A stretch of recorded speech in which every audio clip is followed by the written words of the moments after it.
Atoms the building blocks of matter. Matter की बात करते हैं यहाँ पर कि हमारे पास मैटर क्या है और ये किससे मिलके बना है जी, एटम से मिलके बना है। मैटर हर वो चीज जो आपके आसपास मौजूद है उसका मैस है, ठीक है, और वो क्या करती है, वॉल्यूम ऑक्यूपाई करती है। तो यहाँ पर हम लिखते हैं ऑक्यूपाई वॉल्यूम, यानी कि जगह घेर रही है, खास जगह घेर रही है। जैसे आपका पेन है या आपकी बुक है, आपका माउस कीबोर्ड वगैरह, तो ये सारे हमारे पास क्या है जी, मैटर है। तो यहाँ पर हम एटम की बात कर रहे हैं कि एटम अब किस तरह से बिल्डिंग ब्लॉक है। जैसे हम किसी भी बिल्डिंग को बनाना चाह रहे होते हैं तो हम कहते हैं कि एक ब्लॉक हम सबसे पहले लेते हैं या एक ईंट लेते हैं बेसिकली, ठीक है जी, और उससे क्या करते हैं, पूरी की पूरी हम बिल्डिंग को बनाने की कोशिश करते हैं। जैसे हमारे पास कोई भी बड़ी सी बिल्डिंग है तो वो किस तरह से बिल्ड हो सकती है हमारे पास, वो बिल्कुल इसी बहुत सारी छोटी छोटी ईंटों को हम लेकर जो है मिलाते हैं तो हमारे पास क्या एक दीवार बनेगी, और इस तरह से बहुत हमारे पास बड़ी जो है बिल्डिंग बिल्ड अप हो सकती है। तो इस तरह से हम कहते हैं बिल्कुल सेम इसी तरह से कि हर चीज जो हमारे पास मैटर की मौजूद है, मैटर की फॉर्म में मौजूद है, जैसे किताब है या हमारे पास जो है वो पेन है, हमारा कीबोर्ड है, माउस है, तो ये सारी चीजें जो है वो हमारे पास मैटर है। तो ये किससे मिलके बनी है जी, एटम से। बेसिकली यहाँ पर हमारे पास ये वर्ड कहाँ से आया जी, ये ग्रीक हिस्ट्री से आया। जो फिलोसोफर्स थे उन्होंने इसको नाम दिया एटमोस, ठीक है।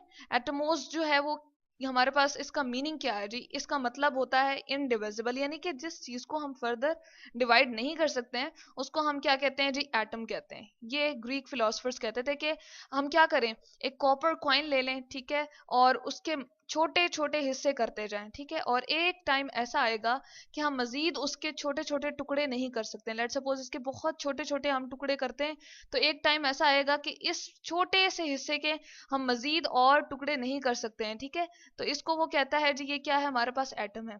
और यहाँ पर एक और बात कि हमारे पास ये जो छोटा सा टुकड़ा होगा, ये क्या है जी, ये हमारे पास बिल्कुल सेम खसूसियात रखता है, इसकी प्रॉपर्टीज इस बड़े वाले सिक्के की ही तरह की होंगी, यानी कि ये हार्ड होगा।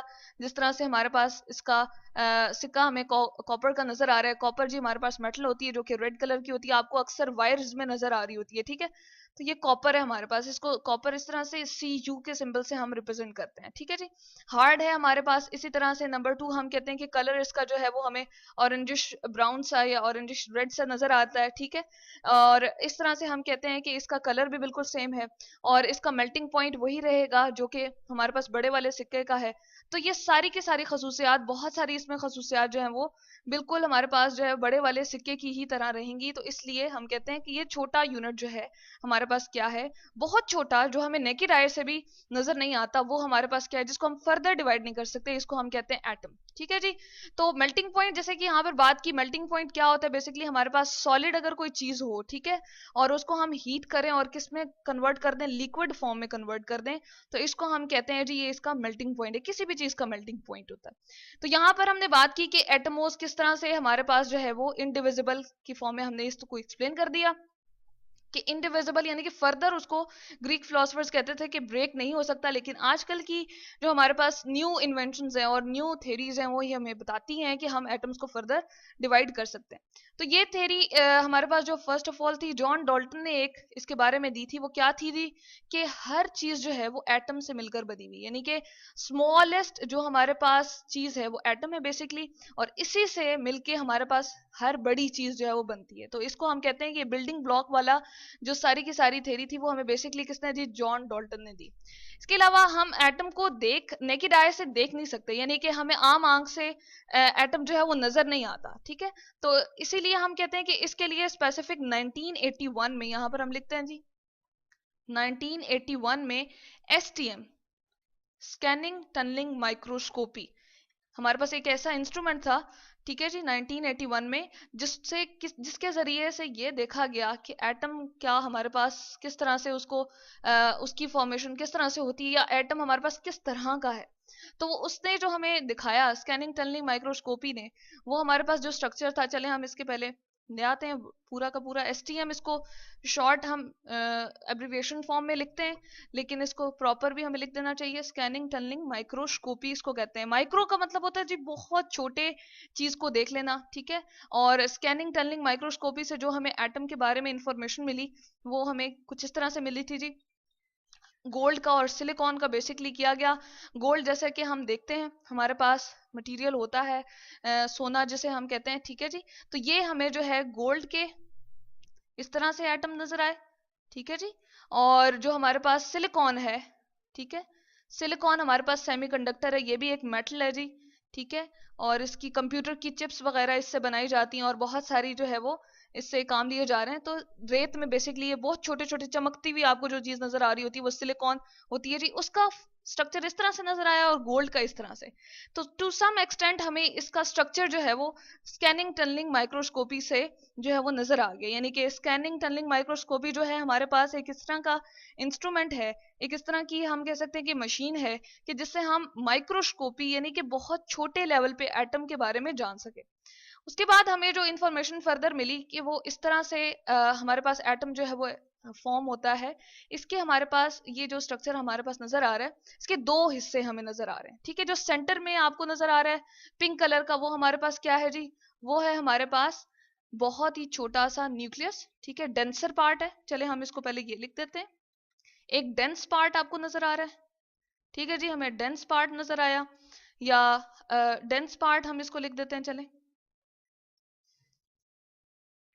या इसको हम इस तरह से भी लिख सकते हैं कि जी डार्क पार्ट जो हमारे पास है, ठीक है, इसको हम इस तरह से चलें लिख देते हैं, ये हमारे पास जो डार्क पार्ट है वो हमारे पास क्या है जी, बहुत ही ब्लैकन्ड हुआ हुआ है, हाईली डेंस हमें नजर आ रहा है। इसको हम इस तरह से लिख देते हैं कि हमारे पास डार्क पार्ट है, ठीक है। बिल्कुल सिंपल वे में हम इसको बताते हैं, ये हमारे पास डार्क पार्ट है एक सेंटर में, और दूसरा जो हमें नजर आ रहा है वो क्लाउड फॉर्म नजर आ रही है, यानी कि जिस तरह हमारे आसमान में बादल होते हैं बिल्कुल इस तरह से हमें ये नजर आ रहा है। तो जो सेंटर में डार्क पार्ट है उसको हम कहते हैं जी न्यूक्लियस, ठीक है। और न्यूक्लियस में क्या होता है जी, न्यूक्लियस में जो है हमारे पास दो चीजें होती हैं, एक तो प्रोटॉन होता है जिसपे पॉजिटिव चार्ज होता है, पी से मैंने इसको जाहिर किया है, और दूसरा हमारे पास न्यूट्रॉन होता है जिसको एन से जाहिर किया, इस पे कोई चार्ज नहीं होता। यहां पर मैं लिख देती हूँ नो चार्ज, ठीक है जी। तो ये हमारे पास पार्टिकल्स हैं जो कि इसके अंदर एग्जिस्ट कर रहे होते हैं, जबकि क्लाउड में जो है क्या मूव कर रहे होते हैं जी, इलेक्ट्रॉन मूव कर रहे हैं। इलेक्ट्रॉन के लिए ई जाहिर किया मैंने, इसके ऊपर नेगेटिव चार्ज शो किया है, तो इसके ऊपर हमारे पास क्या है जी, नेगेटिव नेगेटिव चार्ज, ठीक है। यहां पर मैं लिख देती हूँ नेगेटिव चार्ज, और ये जो हमारे पास है प्रोटॉन के ऊपर वो क्या है जी, पॉजिटिव चार्ज है, ठीक है जी। इससे हमें पता चल गया ये हमारे पास चार्ज पार्टिकल हैं, जो कि हमारे पास क्या है जी, सेंटर में प्रोटॉन अवेलेबल है न्यूक्लियस में, और न्यूट्रॉन भी अवेलेबल जिस पे कोई चार्ज नहीं होता, और नेगेटिव चार्ज जो है यहाँ पर मूव कर होते हैं। प्रोटॉन और इलेक्ट्रॉन जो है, इलेक्ट्रॉन और प्रोटॉन दोनों इक्वल अमाउंट में होते हैं किसी भी एटम में, इसीलिए इनकी तादाद बराबर होने की वजह से एज अ होल एटम जो है वो क्या होता है जी, न्यूट्रल होता है। क्योंकि न्यूट्रॉन पे कोई चार्ज नहीं है इसलिए एटम जो है वो एज अ होल न्यूट्रल होता है। इसके साइज के बारे में अगर हम बात करें तो जो हमारे पास शेल होता है, ठीक है, अगर हम एटम की एज अ होल बात करें तो 1 एंगस्ट्रॉम में हम इसको शो करते हैं, यानी कि 1 एंगस्ट्रॉम कितना होता है जी, 10⁻⁻10 मीटर के बराबर होता है। जबकि अगर न्यूक्लियस की बात करें तो ये हमारे पास न्यूक्लियस दिखाया हुआ जिन्होंने बड़ा करके, जिसमें 2 प्रोटॉन रेड कलर के और 2 न्यूट्रॉन पर्पल कलर के दिखाए हुए, इसको हम कहते हैं, यहां पर हम लिख देते हैं 1 एंगस्ट्रॉम, ठीक है जी। ए नॉट से रिप्रेजेंट करते हैं और वो इतने मीटर के बराबर होता है। जबकि ये हमारे पास न्यूक्लियस का जो साइज है ये हमारे पास पूरे एटम का साइज था जिसको यूजुअली एंगस्ट्रॉम में हम रिप्रेजेंट करते हैं, और न्यूक्लियस के साइज को अगर बताना चाहें तो 1 फेम्टोमीटर कहते हैं, ठीक है। इसको हम कहते हैं 1 फेम्टोमीटर, और इसको किस तरह से रिप्रेजेंट करते हैं, 10⁻⁻15 मीटर। तो ये इसका साइज है जी न्यूक्लियस का, और ये हमारे पास जो है वो एटम का साइज है, ठीक है। तो यहां से हमें पता चल गया कि एटम जो है वो किस तरह से हमारे पास मौजूद होते हैं, और ये क्या होते हैं जी, बिल्डिंग हमारे पास ब्लॉक्स होते हैं किसी भी मैटर के, छोटे छोटे एटम्स जो है मिलके हमारे पास बड़ा मैटर बना रहे होते हैं। और इनडिविजिबल जो हमारे पास थी फिलॉसफी वो ये थी कि हमारे पास एटमोस से वर्ड ये डिराइव हुआ था, लेकिन आजकल हम इसको फर्दर डिवाइड कर सकते हैं, इलेक्ट्रॉन प्रोटॉन और न्यूट्रॉन, और इनके बहुत सारे और भी पार्टिकल्स मौजूद हैं, ठीक है जी। तो इसमें हमने डिफाइन किया एटम्स, एंड ये क्या है जी, बिल्डिंग ब्लॉक्स ऑफ मैटर है।